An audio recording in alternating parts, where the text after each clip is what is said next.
Way off in the distance, you can see the high-level bridge, kind of smoggy and hazy over Lethbridge this afternoon, thanks to that forest fire smoke we talked about earlier in the program. The fires in BC spreading their smoke across southern Alberta. Despite the smoke, it is 28 degrees. We have a warm afternoon on the way, or on the go in southern Alberta. The wind from the west at 7 kilometers per hour, 26 degrees at Milk River. Medicine Hat is 31, 27 at Brooks. Pincher Creek is 25 degrees. In Cranbrook, it's cooler, 19 degrees. Banff is pretty cool as well, 15 degrees. There are some showers and some thunderstorms in the area along the foothills to the northwest of Lethbridge and up toward the Banff area. In fact, if we take a look at the satellite, you can see this band of cloud, fairly thick cloud, moved from southern Alberta across into the central part of the province. But here in the southwestern corner of the province, because of the daytime heating generated by the clearing sky this afternoon, we got more clouds popping up. And with the clouds, we'll get some showers and some thunder showers in many areas. In fact, here's a look at the radar. And you can see these areas of fairly intense rainfall just to the west of Nanton in the foothills. And from that, we're seeing some thunder and lightning as well. We also have some thunderstorms coming up from the U.S. into the Pincher Creek area, just to the west of Lethbridge, and I wouldn't be surprised. In fact, I would almost expect a shower to come through into the city of Lethbridge early this evening and then carry over into Medicine Hat, where it may become a thunderstorm tonight. The forecaster kind of plays it out that way, with showers in the foothills over the next hour or so, and then some showers coming through the Lethbridge area, moving along Highway 3, past Tabor, past Bow Island, into Medicine Hat, where they will likely develop into some thunderstorms. Behind all that, the sky does clear out overnight tonight in the Lethbridge area and eventually in the Medicine Hat region as well. And there's how we start the day tomorrow, with bright sunshine across southern Alberta.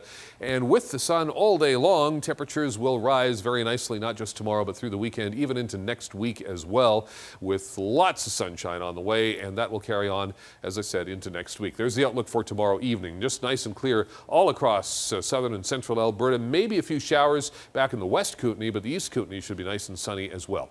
19 degrees at Halifax, 20 at St. John's. It's quite clear across Quebec and Ontario. Temperatures are holding up in the mid-20s in most areas. 26 at Windsor, that's the warm spot, 25 degrees at Thunder Bay, but it gets even warmer as you come into the prairies. 29 at Winnipeg, Saskatoon is 28, Regina 26 degrees, Edmonton's 25, it's 21 at Kelowna, and up north we've got some cooler weather as one would expect.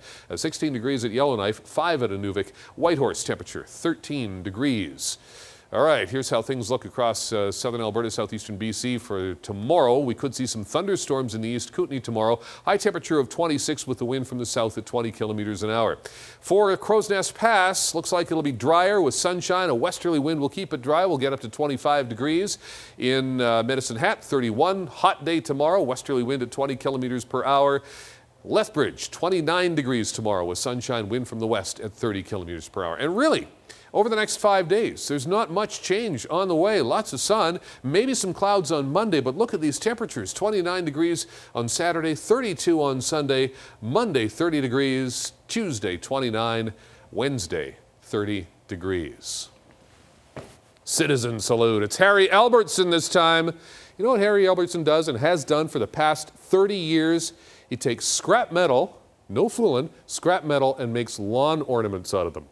Biggest one he made?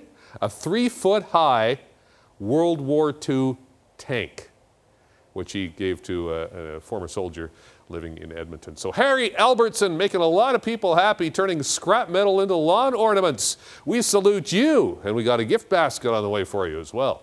Alyssa.